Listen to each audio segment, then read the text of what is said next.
महाकुंभ 2025 दिव्यता, भव्यता और आस्था का महोत्सव प्रयागराज की पवित्र भूमि पर 13 जनवरी 2025 से 26 फरवरी 2025 तक दुनिया का सबसे बड़ा धार्मिक सम्मेलन महाकुंभ आयोजित होने जा रहा है।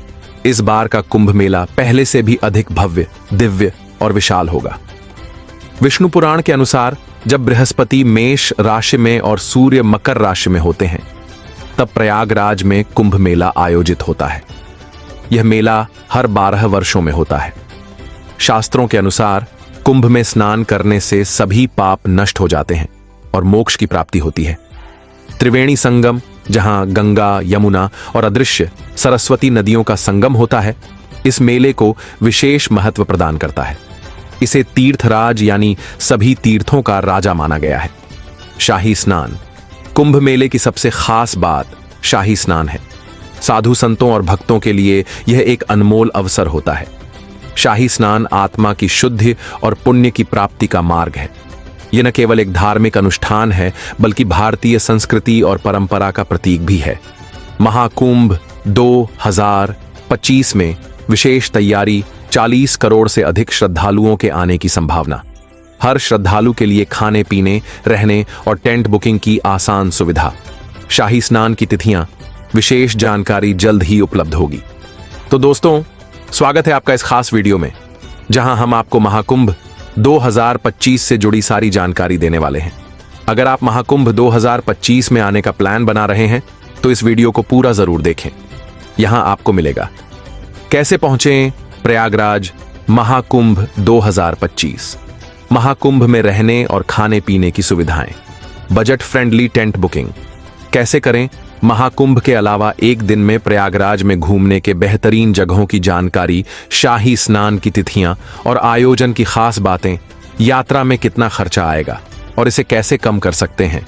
इस वीडियो को देखने के बाद आप अपनी महाकुंभ यात्रा को आसान, यादगार और आरामदायक बना पाएंगे। तो दोस्तों, वीडियो को अंत तक जरूर देखें ताकि आपको कोई भी जानकारी मिस न हो। साथ ही वीडियो को लाइक और चैनल को सब्सक्राइब करना न भूलें। हमारे चैनल पर आपको मिलेंगे ऐसे ही टूर गाइड वीडियो और महाकुंभ 2025 से जुड़ी अपडेट्स। तो दोस्तों, इस बार का महाकुंभ 45 दिन तक चलेगा, जिसमें हर दिन 3 से 4 करोड़ श्रद्धालु शामिल होंगे।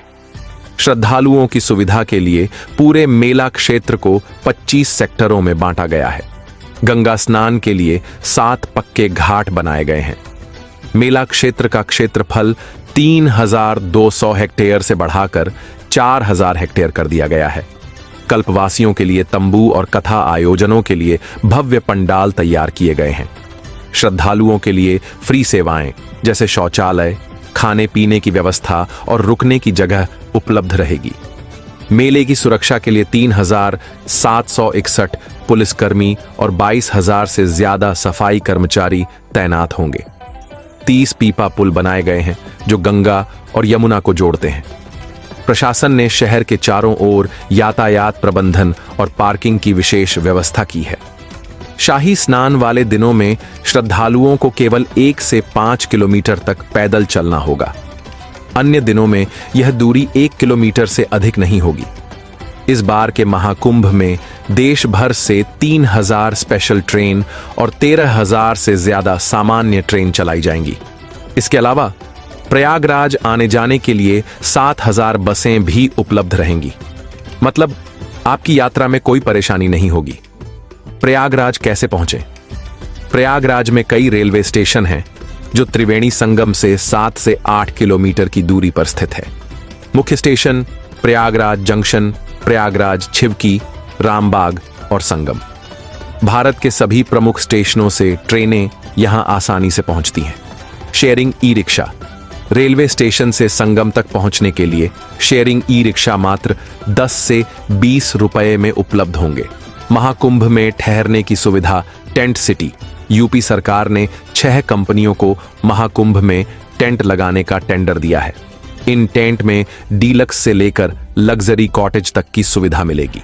कुछ पैकेज में रेलवे स्टेशन, एयरपोर्ट से पिकअप और ड्रॉप, लंच और डिनर भी शामिल है। किराया 1000 से लेकर 8 लाख रुपए प्रतिदिन तक। बजट के अनुसार ऑनलाइन होटल भी बुक कर सकते हैं। अगर आपका बजट टेंट या महंगे होटल बुक करने का नहीं है तो परेशान मत होइए। प्रयागराज में कई सस्ती और अच्छी धर्मशालाएं उपलब्ध हैं जो संगम के नजदीक स्थित हैं।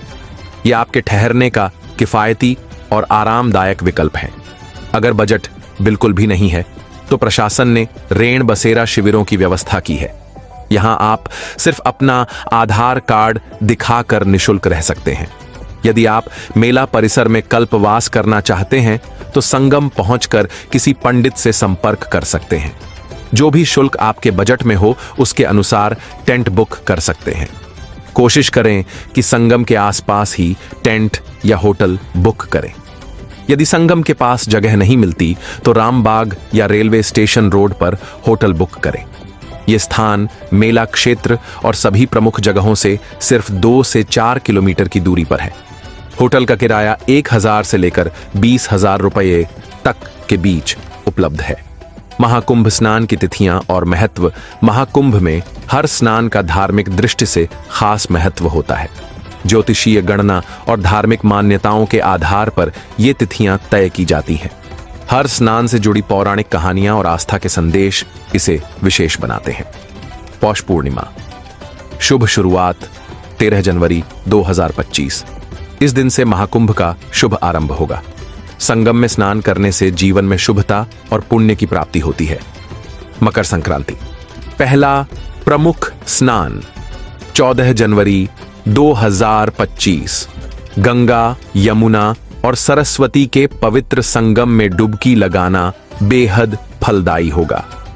यह महाकुंभ का पहला प्रमुख स्नान है। मौनी अमावस्या।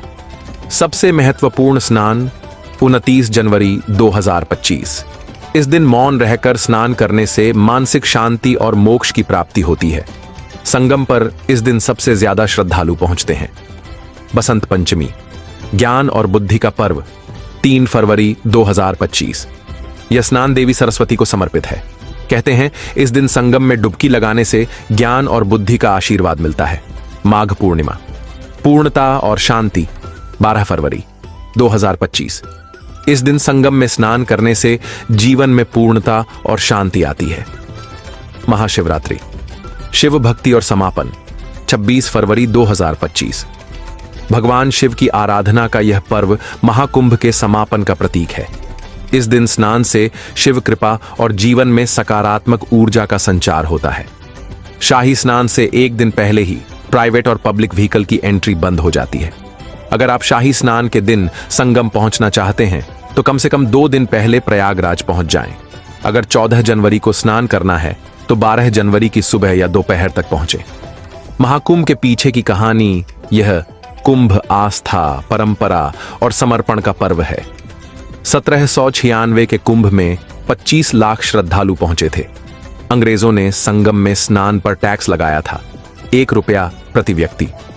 उस समय 1 रुपया पूरे महीने के जीवनयापन के लिए काफी था। कहते हैं कि आर्षि दुर्वासा के श्राप से देवताओं की शक्तियां क्षीण हो गईं।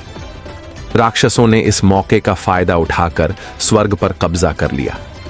ब्रह्मा जी ने देवताओं को अमृत पान कर शक्तियां लौटाने का सुझाव दिया, पर अमृत पाने के लिए राक्षसों की मदद जरूरी थी। देवताओं और राक्षसों ने मिलकर समुद्र मंथन किया, जिससे अमृत निकला। अमृत के लिए देवता राक्षसों में संघर्ष हुआ। इस दौरान अमृत की 4 बूंदें हरिद्वार, प्रयागराज, उज्जैन और नासिक में गिरी। इन्हीं स्थानों पर हर 12 साल में कुंभ का आयोजन होता है। मान्यता है कि कुंभ के दौरान नदियां अमृत का रूप धारण करती हैं। इनमें स्नान से पाप धुलते हैं और मोक्ष मिलता है। प्रयागराज अद्भुत स्थान। त्रिवेणी संगम। यहां गंगा, यमुना और अदृश्य सरस्वती का संगम होता है। नाव से संगम तक जाकर स्नान करें और पुण्य लाभ लें। अकबर का किला। इस प्राचीन किले में अक्षयवट और पातालपुरी मंदिर स्थित हैं। यह स्थान 4 युगों का साक्षी है और इसका धार्मिक महत्व अपार है। प्रयागराज के प्रमुख धार्मिक और ऐतिहासिक स्थल 1 श्री बड़े हनुमान मंदिर। लेटे हुए हनुमान जी की अद्वितीय मूर्ति के दर्शन होते हैं।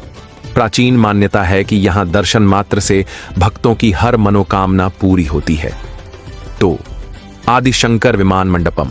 यह मंदिर 16 स्तंभों पर टिका हुआ है और इसकी वास्तुकला द्रविड़ शैली की है। मंदिर के विमान गुंबद पर विशेष नक्काशी देखने लायक है।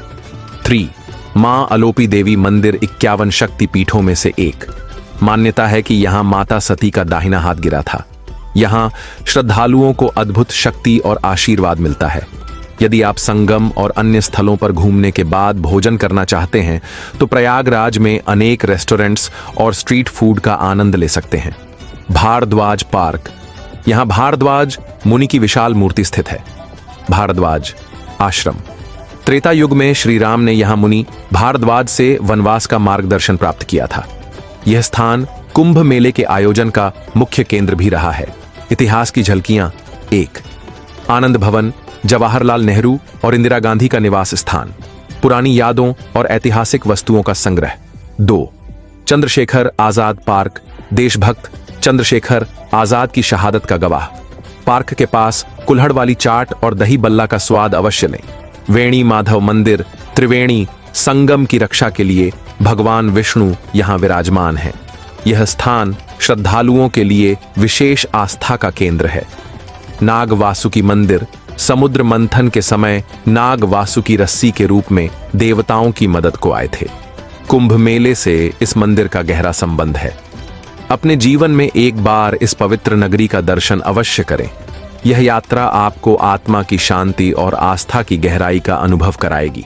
अगर आप ये वीडियो YouTube पर देख रहे हैं तो हमारे चैनल को सब्सक्राइब करें और बेल आइकन को दबाना ना भूलें। अगर आप Facebook पर ये वीडियो देख रहे हैं तो हमारे पेज को लाइक करें।